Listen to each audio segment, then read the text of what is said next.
अगर आपको मेरी आवाज़ नहीं आ रही तो आप मुझे बता सकते हैं। पहले अटेंडेंस लगाएंगे। 502, 503, present ma'am. 504, present ma'am. 505, 506, 507। Present ma'am. Uzair present है। 506, yes ma'am. 507, present ma'am. 508, 509, 510, present ma'am. 11, 12, 13, 14, present ma'am.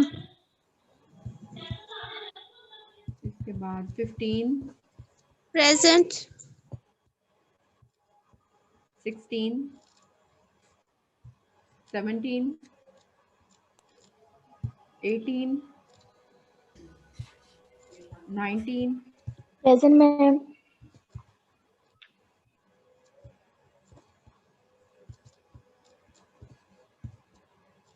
20, 21, present ma'am. 22, 23, 24, present ma'am. 25, present. 27, 28, present ma'am. 29, 30, 32, 33, 34, 35, present ma'am. 36, present ma'am. 37, present ma'am. 40, 41, 43,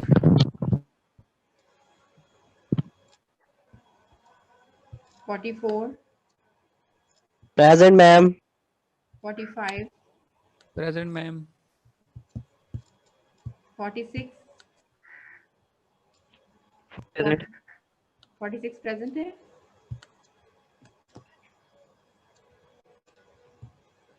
48, 49, 50, 51, present ma'am. 52, present ma'am. 53, 55, present ma'am. 56, present ma'am. 57,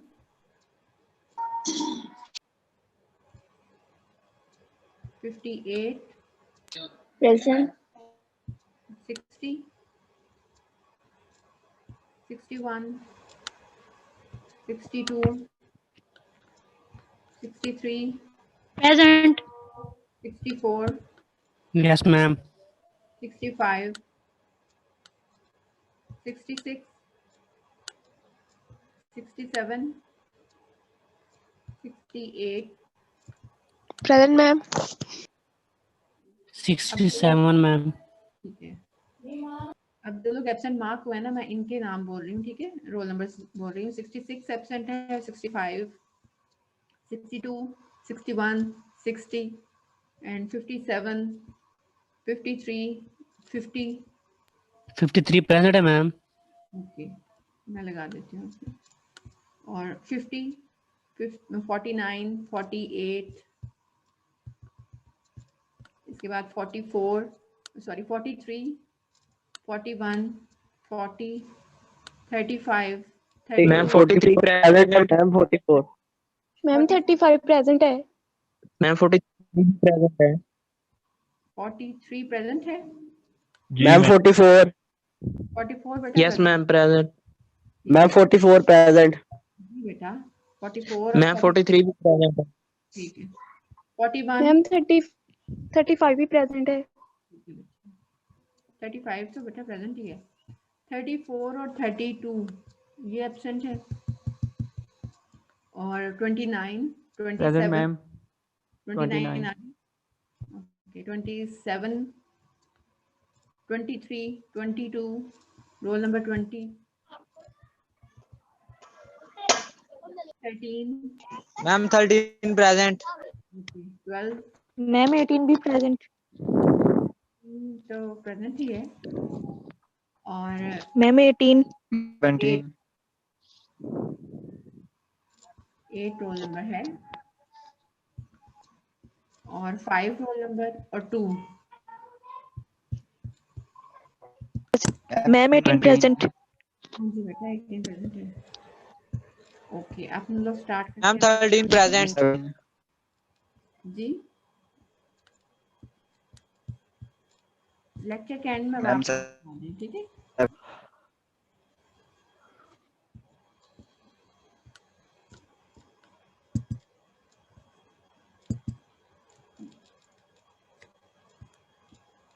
screen में share कर रही हूँ और आप लोग यहाँ पे देख सकते हैं ये बुक आपके पास ऑलरेडी है एलिमेंट्स ऑफ डिफरेंशियल ज्योमेट्री इसमें ये पेज नंबर होगा चैप्टर 2 का है ये पेज 44 ठीक है इसमें आप हेलिक्स हम लोग डिस्कस करेंगे आज के हेलिक्स क्या है पहले इसकी डेफिनेशन पढ़ते हैं फिर इसकी डिफरेंट टाइप्स को डिस्कस करते हैं A general helix is a regular curve alpha such that for some fixed unit vector u, inner product of tu is constant. अब आपके पास कोई भी रेगुलर कर्व होना चाहिए उसको हम लोग हेलिक्स कह सकते हैं अगर कोई भी यूनिट वेक्टर हम लोग लें फिक्स उसका टेंजेंट यूनिट टेंजेंट के साथ अगर हम उसका इनर प्रोडक्ट लें तो कांस्टेंट वैल्यू आनी चाहिए u is called the axis of the helix हम u को एक्सिस ऑफ द हेलिक्स भी कह सकते हैं intuitively the helix grows linearly in the directions of the axis तो अगर हम लोग देखें तो हेलिक्स जो है वो एक्सिस के अलॉन्ग मूव कर रहा होता है ठीक है और ये अब होगा किस टाइप का ये मैं आपके साथ शेयर करती हूँ इसकी थोड़ी सी एग्जांपल्स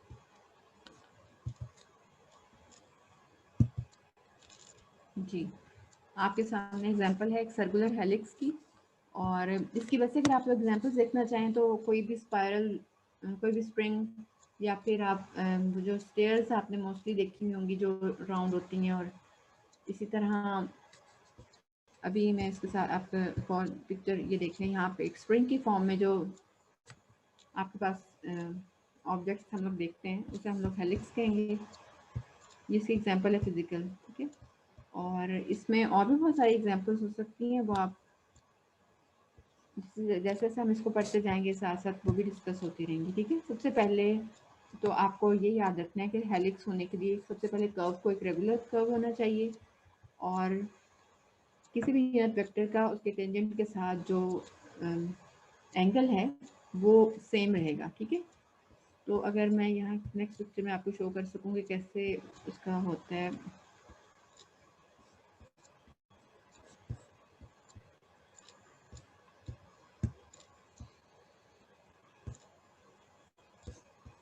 सर्कुलर हेलिक्स से स्टार्ट कर लेते हैं और मैं यहीं से आपको बता देती हूँ कि एंगल्स कैसे इसके सेम आएंगे helix which lies on the surface of a circular cylinder is called a circular helix or right circular helix the curvature and torsion of such helix are both constant आपके पास जो भी helix है इसमें अगर तो वो एक सिलेंडर के अबाउट अगर आप ऐसे सपोज कर लें कि हम एक स्प्रिंग को एक सिलेंडर में क्या हो सकता है कोई भी सिलेंड्रिकल बॉटल है जैसे जैम की कोई बॉटल है अगर हम एक स्प्रिंग को उसके इर्द गिर्द स्प्रिंग के अंदर उस जैम की बॉटल को फिक्स कर दें तो फिर क्या होगा कि वो एक सर्कुलर हेलिक्स बन जाएगा ठीक है और उसमें क्या होगा कि सर्कुलर सिलेंडर जो है वो उसका रोल जैम की जो बॉटल है वो प्ले कर रही होगी, और बाकी उसमें जो उसके गिर्द स्प्रिंग जो होगा वो हेलिक्स होगा एक्चुअली।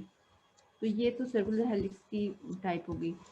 इसके बाद आप देखें कि पिच ऑफ द हेलिक्स क्या होगा, और या अगर आप ये पिक्चर देख रहे हैं, इसमें जो सेंटर में लाइन है जो इस प्लेन के परपेंडिकुलर है, जिस पे ये जैम की बॉटल फॉर एग्जांपल आप सपोज कर लें कि पड़ी हुई है, जिसके सेंटर में या जो सिलेंडर का जो एक्सिस होता है वो ही हेलिक्स का भी एक्सिस होगा, ठीक है। और आप ये देखें कि इसमें आप जिस भी एंगल, जहाँ जिस मर्जी पॉइंट पे आप टेंजेंट ड्रॉ करें, इसके साथ वो सेम एंगल बनाएगा, यानी कि जो टर्निंग इफेक्ट है वो सेम रहेगा। इसके बाद अगर आप इसको और देखें तो पिच ऑफ द हेलिक्स क्या होगी। The pitch of helix is the height of one complete helix turn. जब आप यहाँ से स्टार्ट करें और यहाँ से स्टार्ट करने के बाद आप दोबारा उस पोजीशन पे पहुँचें, तो जितना भी डिस्टेंस कवर होगा वो उसकी पिच होगी, ठीक है। मैं ये parallel to the axis of the helix, यानी कि यहाँ से स्टार्ट करने के बाद आप हेलिक्स के दोबारा उसी पॉइंट, उसी पोजीशन, मतलब उसी लाइन में जो पोजीशन बनती है आप वहाँ पे पहुँचे हैं, तो ये जो हाइट बनेगी ये पिच ऑफ द हेलिक्स होगी। A double helix consists of two typically congruent helices with the same axis differing by translation along the axis. Double helix ऐसा होगा कि जिसमें दो डिफरेंट हेलिसेस आ जाएंगे। डिफरेंट हेलिसेस कैसे आएंगे वो भी हम डिस्कस कर लेते हैं, क्योंकि हेलिक्स की दो टाइप्स हैं, एक लेफ्ट हैंड हेलिक्स है और एक राइट हेलिक्स होगा। तो उसमें अगर दोनों को यूनाइट कर दें तो आपके पास टू हेलिसेस हो जाएंगे। अभी यहाँ पर ये जो पिक्चर है इसमें आप देखें कि एक स्प्रिंग आपके सामने मौजूद है, और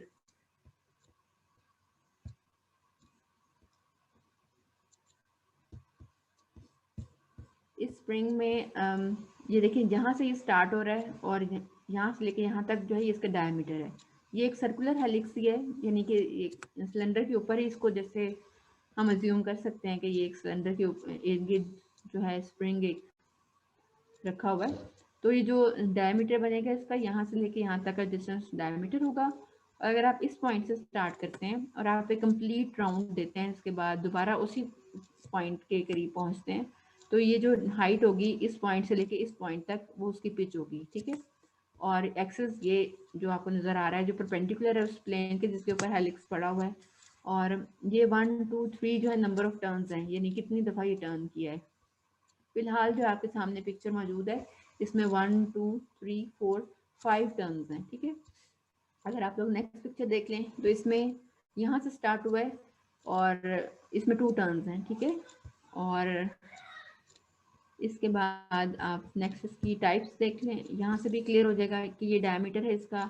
और ये इस पॉइंट से हम लोग अगर इसको स्टार्ट करें, अगर हम पार्टिकल को इसके लॉन्ग मूव करवाएं यहाँ से, और जब ये दोबारा उसी साइड पे पहुँचे तो जो हाइट बनेगी from this point two this one, ये इसकी पिच होगी। और ये एक्सिस होगा जिसके अबाउट वो सिलेंडर है जिसके हमने हेलिक्स बनाया हुआ है, और ये नंबर ऑफ टर्न्स होंगे। इसके बाद दो टाइप्स हैं हेलिसेस की। Helices can be either right handed और लेफ्ट हैंडेड, ठीक है, with the line of site along the helix axis. If a clockwise screwing motion moves the helix away from the observer, then it is called right-handed, and if towards the observer, then it is a left-handed helix. और अगर observer की तरफ होगा तो ये left-handed होगा। इसकी example आप इस तरह से ले सकते हैं कि जब हम लोग इस पे टर्न कराएं, यहाँ से इस पे ऊपर अगर हम किसी पार्टिकल को, ये जो सामने हेलिक्स आपके बना हुआ है, इस पे मूव करवाएं फ्रॉम दिस पॉइंट टू, अगर हम इस पे जैसे मूव करें तो ये हम ऑब्जर्वर से दूर जा रहा है, यानी हमारे करीब पोजीशन जो है वो ये वाली बनती है। और जैसे जैसे ये दूर जाएगा, जैसे जैसे हम इसके ऊपर मूव करें ये दोनों साइड पे आता है, लेकिन इनिशियली जो है ये जो इसका पैटर्न है फ्लो का, वो अगर हम यहाँ से अगर ऑब्जर्व करें तो ये हमसे अवे जा रहा है, ठीक है। और जब ये अवे जाएगा तो ये राइट हैंडेड हेलिक्स होगा, ठीक है। अवे जाने का हम एक और भी देख सकते हैं कि ये एंटी क्लॉकवाइज है, ठीक है, ये डायरेक्शन यहाँ से यहाँ पे जा रही है तो एंटी क्लॉकवाइज है। और अगर ये यहाँ से यहाँ पे आ रही होती, अगर ये एरोज जो लगे हुए हैं अगर ये डिफरेंट होते तो ये क्लॉकवाइज हो जाती, और उस केस में ये लेफ्ट हैंडेड हेलिक्स हो जाता, ठीक है ये बात। इसके बाद हम एक क्रॉलरी है वो उसे देख लेते हैं।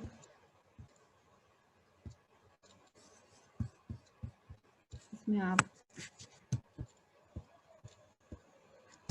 ये उसी बुक में भी कॉलरी जो आपने डेफिनेशन पढ़ी है उसके बाद 4.6 है। A unit speed curve alpha S with kappa not equal to 0 यानी एक स्ट्रेट लाइन नहीं है is a helix if and only there is a constant c such that torsion is equal to c kappa।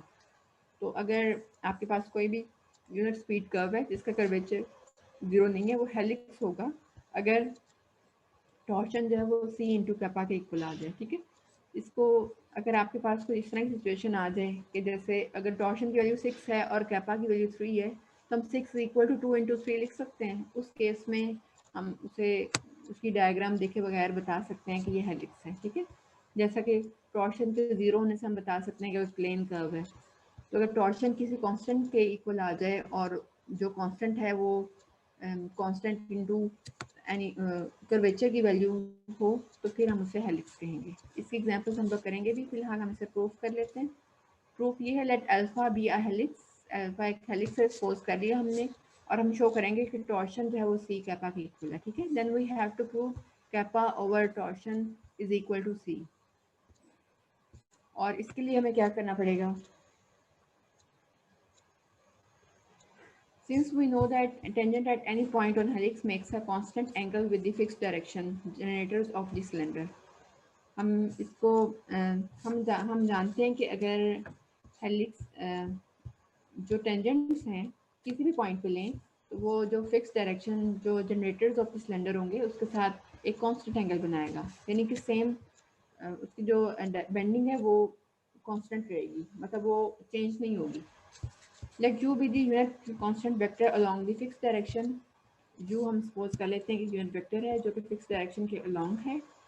Then t और u का जब हम लोग inner product लेंगे तो उसका मतलब ये होगा कि t और u का डॉट प्रोडक्ट, क्योंकि हमें इनर प्रोडक्ट डिफाइंड नहीं है। और जब हम डॉट प्रोडक्ट ले रहे हैं तो t का मॉडुलस और u का modulus and cos alpha, where alpha is angle between वो जो एंगल कांस्टेंट बन रहा था उसे हम लोग अल्फा कह रहे हैं, जो कि टेंजेंट एक फिक्स डायरेक्शन के साथ ले रहा था। वो जो फिक्स डायरेक्शन है उसे हमने यूनिट वेक्टर u ले लिया और टेंजेंट जो है वो t ऑलरेडी हमारे पास है। अब आप मुझे बताएं कि यहाँ तक अगर आपको कोई प्रॉब्लम है तो मैं इसे रिपीट भी कर सकती हूँ, कुछ समझ में नहीं आया तो भी आप मुझे बता दें।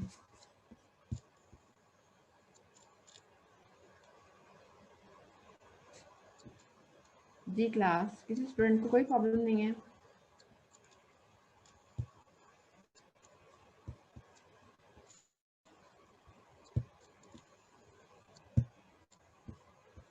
जी 503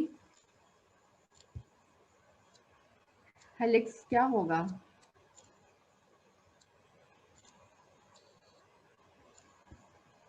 कुछ पता नहीं। 504 फरखंदा आप बता दें। मैम हेलिक्स जो होता है इसमें एक रेगुलर कर्व होना इसका जरूरी होता है और ये जो होती है ये किसी भी फिक्स पॉइंट मतलब एक्सिस के अलोंग होती है। मतलब कि हेलिक्स जो होती है दो इसकी टाइप्स होती है, एक लेफ्ट हैंडेड और एक राइट हैंडेड। और इसके अलावा 543 शाजिल अली।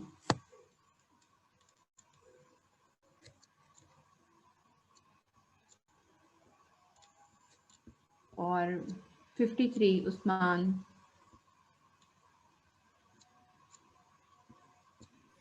जी मैम। आपको अभी तक जो हमने पढ़ा उसमें क्या समझ में आया, बस ये आप मुझे बता दें।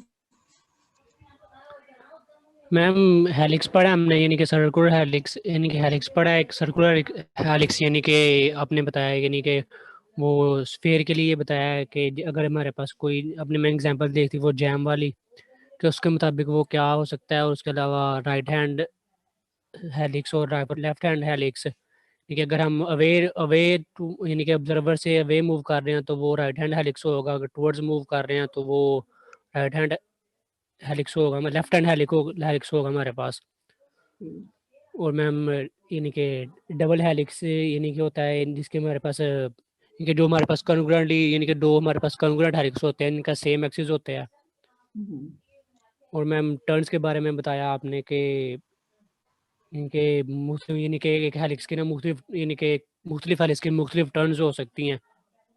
इनके मोशन मोशन होता है यानी कि वो टर्न वही होगा मैम जो इनके turn क्लॉकवाइज और एंटी क्लॉकवाइज वाला यानी कि राइट हैंड और लेफ्ट हैंड के लिए हम इस तरह भी कह सकते हैं। ठीक, गुड। अब सहर खुर्शीद मुझे बताएंगी 533 रोल नंबर, ये pitch ma'am pitch of the helix आपने बताया है, जिस पॉइंट से हम उसको सर्कल करना शुरू करेंगे गेन उसी पॉइंट पे, मतलब उसी लाइन में जो होगा हमारे पास वो पिच होगा, और जो उसके सेंटर से सीधी लाइन गुजरेगी वो हमारे पास डायमीटर होगा हेलिक्स का। चलिए अच्छी बात है, आप सबको समझ में आ रहा है। और ये जो हम लोग थ्योरम अभी कर रहे हैं इसमें कोई मुश्किल तो नहीं है? मैम अभी ये हाँ जी कर रहे हैं। हाँ, इसमें अगर कोई मुश्किल है तो आप मुझे बता दें, मैं इसको दोबारा भी स्टार्ट कर सकती हूँ, ठीक है? क्योंकि थोड़ा सा लेंथी है, थोड़ा सा कॉम्प्लिकेटेड है, लेकिन जब आपको समझ आ जाएगा फिर इसमें आपको कोई मुश्किल नहीं फील होगी। अगर आप चाहते हैं तो मैं इसे दोबारा 0 से स्टार्ट कर सकती हूँ। मैम प्लीज रिपीट कर दें। दोबारा स्टार्ट करवा दें। ठीक है, कॉलरिंग है ये हमारे पास। इसमें हमने प्रूफ ये करना है कि हमारे पास कोई भी कर्व ऐसा गिवन है तो हम उसको देख के कैसे अंदाज़ा लगाएंगे कि अगर हमारे पास वो पिक्चर नहीं है उसकी और हमारे पास हमारे पास प्लैनेट सैरेट और पेटस है तो वो हमें कैसे हेल्प आउट करेगा ये फाइंड आउट करने में कि वो हेलिक्स है या नहीं है, ठीक है? तो अगर टॉर्शन जो है, टॉर्शन और कैपा का जो कर्वेचर का जो रेशियो है अगर वो कांस्टेंट के इक्वल आ जाए तो वो एक हेलिक्स होगा। इसमें सारा ये काम हम लोग करेंगे, ठीक है? प्रूफ में हम लोग सपोज कर लेते हैं कि वो हेलिक्स है और हम शो ये करेंगे कि टॉर्शन ओवर कैपा या कैपा ओवर टॉर्शन जो है ये कांस्टेंट के इक्वल आ रहा है, ठीक है? तो अगर आप यहाँ से टॉर्शन ओवर कैपा लेते हैं तो सी आ जाता है, या अगर आप कैपा ओवर टॉर्शन करना चाहते हैं तो सी जो है 1/c की फॉर्म में, या सी प्राइम भी हम उसे कह सकते हैं, यानी फिर भी कोई कांस्टेंट ही आएगा। तो इसलिए आप इसमें कंफ्यूज ना हो कि यहाँ पे ये लिखा हुआ है और यहाँ पे ये डिफरेंट है। आप भी आगे इसको देख भी लेंगे कि इसके डिफरेंट होने से कोई फ़र्क नहीं पड़ेगा। अब हम स्टार्ट करते हैं। हमें हेलिक्स की डेफिनेशन हमने पढ़ी थी, और जो जैम की बोतल या कोई सिलेंडर जो आपके जहन में है, सर्कुलर हेलिक्स की हम लोग बात कर रहे हैं। और सर्कुलर हेलिक्स का मतलब ये है कि किसी भी सिलेंडर जैसे कि कोई जैम की बोतल के इर्द गिर्द हम लोग किसी स्प्रिंग को लपेट दें तो वो आपके पास एक सर्कुलर हेलिक्स बन जाएगा, ठीक है? जब हम सिलेंडर की बात करते हैं तो उसमें हमारे पास आपको याद होगा कि हमने सिलेंडर की डेफिनेशन पढ़ी थी कि सिलेंडर को कंस्ट्रक्ट करने के लिए हमें एक सर्कल चाहिए होता है और कुछ स्ट्रेट लाइंस चाहिए होती हैं। और जब हम सर्कल ऊपर और नीचे सर्कल रख के स्ट्रेट लाइंस के साथ, जिन्हें हम लोग जनरेटर्स भी कहते हैं, दोनों सर्कल्स को अगर अटैच कर देते हैं तो हमारे पास एक सिलेंडर बन जाता है। यही पढ़ा था ना आप लोगों ने? ये अगर नहीं पढ़ा था तो सिलेंडर को हम ऐसे डिफाइन कर सकते हैं ना? जी मैम। हम सिलेंडर को ऐसे डिफाइन कर रहे हैं कि हमारे पास 2 सर्कल्स हैं और उन दोनों सर्कल्स और कुछ स्ट्रेट लाइंस हैं, और हम दोनों सर्कल्स को स्ट्रेट लाइंस के थ्रू अटैच करते हैं। एक सर्कल बेस बन जाता है, एक सर्कल उसके ऊपर एक उसका कवर बन जाता है, ठीक है? और जो स्ट्रेट लाइंस जिन्हें हम अटैच करके एक सिलेंडर कंस्ट्रक्ट कर रहे होते हैं उन्हें हम लोग जनरेटर्स कहते हैं।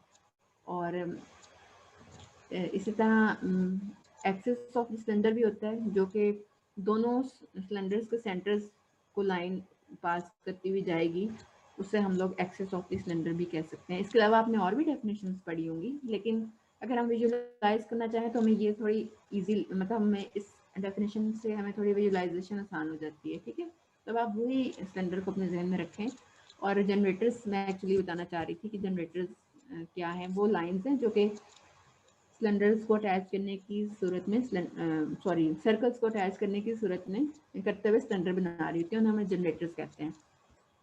तो अब ऐसा है कि जो हम जो यहाँ बात करें, हमने कहा था कि हेलिक्स एक ऐसा कर्व होगा जिसके किसी भी पॉइंट पे हम लोग टेंजेंट ड्रॉ करें तो वो जो जनरेटर्स होंगे उनके साथ वो एक फिक्स्ड एंगल बनाएगा। यानी अगर अल्फा एंगल बना रहा है तो वो हमेशा हर टेंजेंट अल्फा ही बनाएगा, चाहे हम जिस मर्जी पॉइंट पे उस टेंजेंट को ले रहे हो, जिस मर्जी डायरेक्शन में ले रहे हो, ठीक है?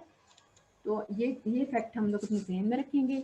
इसको यूज़ करते हुए let u be the unit constant vector along fix direction. हमने सपोज कर लिया कि कोई एक जनरेटर का नाम हमने u रख दिया और हमने ये कह दिया कि u एक यूनिट वेक्टर है, मीन्स के u की जो लेंथ है वो 1 है। और फिर जी उसामा।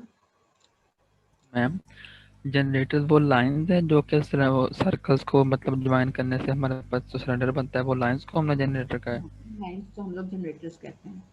ये आपने पहले भी पढ़ा हुआ है, लेकिन अगर आप अब विजुलाइज, पहले ऐसा नहीं है, आपने डिस्कशन की हुई, तो उसमें अब आप उसको यूज़ करेंगे हम लोग कि जो आपके पास जो सिलेंडर है उसको कंस्ट्रक्ट करने में स्ट्रेट लाइंस इस्तेमाल होती हैं, और वो स्ट्रेट लाइंस जो हैं उन्हें हम लोग जनरेटर कहते हैं।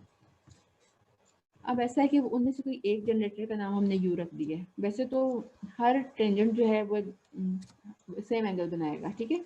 एक का नाम हमने यू रख दिया और यू को हमने एक यूनिट वेक्टर ले लिया है, मीन्स के उसके जो मॉडुलस है वो 1 के इक्वल होगा अलॉन्ग द फिक्स डायरेक्शन, यानी किसी एक जनरेटर के अलॉन्ग हमने एक यू यूनिट वेक्टर ले लिया। इसके बाद हम क्या करेंगे, हमें पता है कि टेंजेंट ने उस यू के साथ एक फिक्स्ड एंगल अल्फा बनाना है, बाय डेफिनेशन हम इसे जानते हैं, ठीक है। तो अब ये हम जब टी और यू का इनर प्रोडक्ट लेंगे, क्योंकि वो डिफाइंड नहीं है तो हम इसे डॉट प्रोडक्ट ले लेते हैं और इसको अप्लाई करते हैं, तो ये T modulus and you modulus into cos alpha by formula of dot product, ठीक है। और यहाँ पे टी का मॉडुलस भी 1 होगा क्योंकि टेंजेंट भी यूनिट वेक्टर होता है जो कि हम प्रेजेंट सेट में यूज़ कर रहे होते हैं, और यू हमने खुद सपोज किया कि यूनिट वेक्टर होगा, तो इसलिए inner product of you of T with you जो है आंसर आपको कॉस अल्फा देगा। यहाँ तक बात क्लियर है? Yes ma'am. ठीक है, अल्फा हमें पता है कांस्टेंट है। अब हम लोग क्या करते हैं कि दोनों साइड्स को डिफरेंशिएट कर देते हैं। आप चाहें तो इनर प्रोडक्ट को भी डिफरेंशिएट कर सकते हैं, वो भी हमने बहुत दफ़ा डिस्कस कर लिया हुआ है, और चाहें तो डॉट प्रोडक्ट को भी कर सकते हैं, ठीक है। तो हम लोग डॉट प्रोडक्ट क्योंकि आप लोग बहुत ज़्यादा यूज़ करते हैं और इसमें आपको कुछ याद रखने की ज़रूरत भी नहीं है, तो आप इसको प्रोडक्ट रूल अप्लाई करते हुए एस की रिस्पेक्ट से हमने इसको डिफरेंशिएट कर दिया। और राइट हैंड साइड पे क्योंकि अल्फा कांस्टेंट है तो कॉस अल्फा भी कांस्टेंट होगा, तो उसका आंसर 0 आ जाएगा, ठीक है। और लेफ्ट हैंड साइड पे D T by D S तो हम लोग ले सकते हैं, हम इसे टी प्राइम कह सकते हैं, और लेकिन D you by D S तो इसका आंसर 0 हो जाएगा। रीज़न क्या है कि यू एक कांस्टेंट वेक्टर है, जब हम उसका डेरिवेटिव लेंगे उसमें कोई चेंज नहीं आएगा, इसलिए वो 0 हो जाएगा। इसी तरह अब आपके पास लेफ्ट हैंड साइड पे D T by D S से वो टी प्राइम बन जाएगा, और साथ में यू के साथ डॉट प्रोडक्ट, और राइट हैंड साइड पे 0 आ जाएगा। और यहाँ से हम लोग कह सकते हैं कि टी प्राइम जो है वो कैपा एन के इक्वल है। फ्रेनेट थ्योरम में हमने ये चीज़ पढ़ी है, और by definition of principal normal वहाँ पे भी हमने ऐसे ही कहा था, उसको हम इसी के थ्रू फाइंड आउट करते हैं टी प्राइम ओवर कैपा। तो आप जो भी आपकी जहन में बात हो हम उसे यूज़ करते हुए टी प्राइम को हम लोग कैपा एन रख सकते हैं। तो यहाँ इस इक्वेशन में टी प्राइम को कैपा एन रखने से kappa N dot U equals to 0 आ जाएगा। अब हमें पता है कैपा 0 नहीं है, क्यों पता है? क्योंकि एक तो ये हेलिक्स हमने सपोज किया हुआ है, वो एक स्ट्रेट लाइन नहीं है, दिस मीन्स कैपा 0 नहीं है। वैसे भी स्टेटमेंट में हमने लिखा है कि कैपा 0 नहीं है। कैपा अगर 0 नहीं है दिस मीन्स कि एन डॉट यू 0 होगा, एन डॉट यू को 0 रख दिया। अब कोई से दो वेक्टर्स का अगर डॉट प्रोडक्ट 0 आ रहा है तो दिस मीन्स कि वो परपेंडिकुलर है, तो दिस मीन्स कि N is perpendicular to U, but N is perpendicular to T. N तो टी के भी परपेंडिकुलर है, टेंजेंट के भी। तो इसका मतलब ये हुआ कि u जो है this implies u lies on the plane spanned by t and b।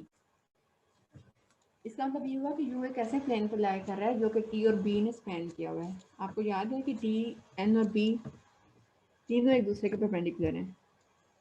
अगर आपके पास एक आपको पता है कि n t के परपेंडिकुलर है और n जो है वो u के भी परपेंडिकुलर है, दिस मीन्स कि u की लोकेशन हम फाइंड करना चाहते हैं कि u है कहाँ पे। तो इससे हमें ये अंदाज़ा हुआ कि u एक ऐसे प्लेन के ऊपर है जिस पे n परपेंडिकुलर है। वो प्लेन कौन सा हो सकता है? वो डेफिनेटली वही हो सकता है जिसे t और b मिलके बना रहे हो, ठीक है। तो दिस मीन्स कि ये देखें, अब ये n t और b आपके सामने ये मौजूद है। इसमें ये n है, ये t और b है।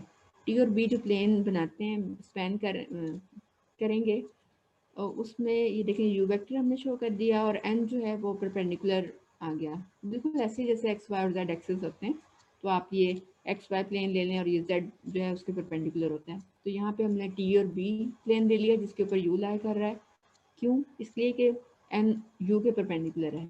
तो n हमें पता है t और b के भी परपेंडिकुलर है और इस प्लेन के परपेंडिकुलर भी है जिस पे u लाई कर रहा है। इससे हम ये कुछ कैलकुलेशन हम कर सकते हैं यहाँ से कि अगर हम लोग u और t का इनर प्रोडक्ट लेना चाहें, हमें पता है कि u और t के दरमियान एंगल फिक्स्ड है, अल्फा हमने सोचा हुआ है, पहले सपोज किया हुआ है। तो u और t का जब इनर प्रोडक्ट लेंगे that is equal to dot product of U and T, और यहाँ से डॉट प्रोडक्ट का फॉर्मूला अप्लाई करते हैं U modulus and T modulus and cos alpha, where alpha is angle between U and T.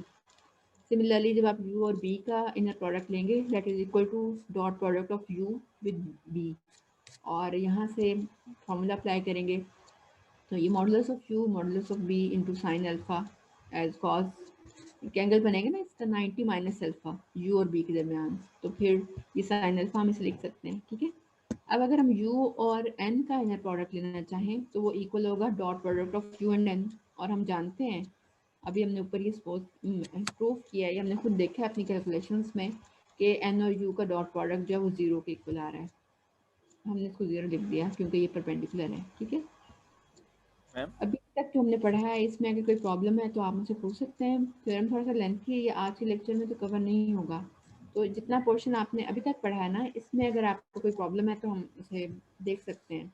Madam you और B के दरमियान फिर अल्फा आ रहा हमारे पास। बेटा आप थोड़ा सा ऊंची बोले, मुझे आवाज़ नहीं आई। मैडम यू और बी के दरमियान भी अल्फा है? बिल्कुल यू और टी के दरमियान अल्फा है क्योंकि हमने यू और बी यू और बी के दरमियान ये 90 माइनस अल्फा होगा ना, ये टी और बी परपेंडिकुलर है, मीन्स के टी और बी के दरमियान एंगल जो है वो 90 है, और यू और टी के दरमियान एंगल कंफर्म अल्फा है, और अगर हमें यू और बी के दरमियान एंगल फाइंड करना है तो हम उसे 90 माइनस अल्फा लेंगे। तो आपने मतलब उसको फिर थीटा के ऊपर रखा हुआ है? जी मैम वो आपने थीटा लिखा हुआ है? कहाँ थीटा लिखा हुआ बेटा? ये मैडम साइन वो अल्फा है, ये आपको जो थीटा लग रहा है एक्चुअली अल्फा है, ठीक है मैम। वो कॉस 90 माइनस अल्फा से वो साइन अल्फा में कन्वर्ट हो गया। वैसे मैम इन जनरल हम cos 90 माइनस अल्फा ले रहे हैं, नहीं मैम हम cos 90 माइनस अल्फा ले रहे हैं तो वो sin अल्फा बन रहा है, ऐसे ले रहे हैं। हाँ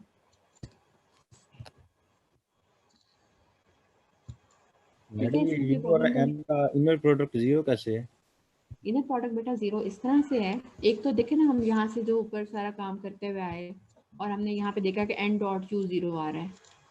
ठीक है, तो इसलिए जब आप u और n का इनर प्रोडक्ट ले रहे हैं जो कि इनके डॉट प्रोडक्ट के इक्वल है तो आप इसको 0 रख सकते हैं, एक तो ये वजह है। और फिर यहाँ से हमने ये भी देखा था कि n डॉट u को 0 आने की वजह से हमने कह दिया था कि n और u परपेंडिकुलर है, तो अगर आप परपेंडिकुलर वाला आर्ग्यूमेंट यूज़ कर लें कि n और u क्योंकि परपेंडिकुलर है, क्योंकि आपके सामने जो डायग्राम मौजूद है इसमें u उस प्लेन के ऊपर लाई कर रहा है जिसके परपेंडिकुलर n है, तो दिस मीन्स कि इनके दरमियान एंगल भी 90 डिग्री का होगा, और जब आप उसका कॉज लेंगे तो आंसर 0 आ जाएगा। ठीक है, बिल्कुल ऐसे फॉर्मूला अप्लाई किए, u का मॉडुलस एंड n का मॉडुलस दोनों के आंसर्स 1 है, और cause of angle between them that is 90, तो वो अल्टीमेटली आपके पास आंसर जो है वो 0 हो जाएगा। मैडम यू और एन के दरमियान एंगल 90 कैसे बनता है?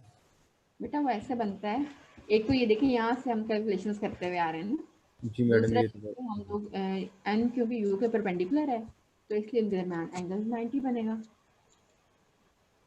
ये डायग्राम से कैसे बनेगा? डायग्राम से ऐसे बनेगा कि ये देखिए u लाई कर रहा है t उस प्लेन में जिसको स्पैन कर रहे हैं t और b। ठीक है, जैसे कि आपको बताया कि अगर आप इधर x एक्सिस ले लें इधर आप y एक्सिस ले लें तो जो xy प्लेन बनता है z एक्सिस उसके परपेंडिकुलर होता है, तो ये उन्हीं का ही रोल ये भी प्ले कर रहे होते हैं। तो यहाँ पे अगर t है और यहाँ पे b है और n जो है t और b दोनों के परपेंडिकुलर है, प्लस n जो है उस प्लेन के परपेंडिकुलर भी है जो t और b मिलकर बनाते हैं, स्पैन करते हैं। तो क्योंकि u उस प्लेन के अंदर लाई कर रहा है, ये हमें कैसे पता लगा, ये भी हमें यहाँ से पता लगा कि n is perpendicular to u और n जो है वो t के भी परपेंडिकुलर है। तो ये केस कैसे होगा, ये सिर्फ तभी हो सकेगा जब u उस प्लेन के अंदर लाई करे, u lies on the plane span by t and b, t और b के जो स्पैन करेंगे प्लेन उसके अंदर अगर u लाई कर रहा हो, अदरवाइज इन दोनों का एट ए टाइम इसके साथ परपेंडिकुलर होना पॉसिबल नहीं है। ठीक है, आप लोग इसको पढ़ें, मुझे पता है ये थोड़ा सा मुश्किल है लेकिन जब आपको समझ आ गया फिर ये मुश्किल नहीं रहेगा, तो आप लोग इसे पढ़ें और जो हमने डेफिनेशन पढ़ी है उसे भी पढ़ें।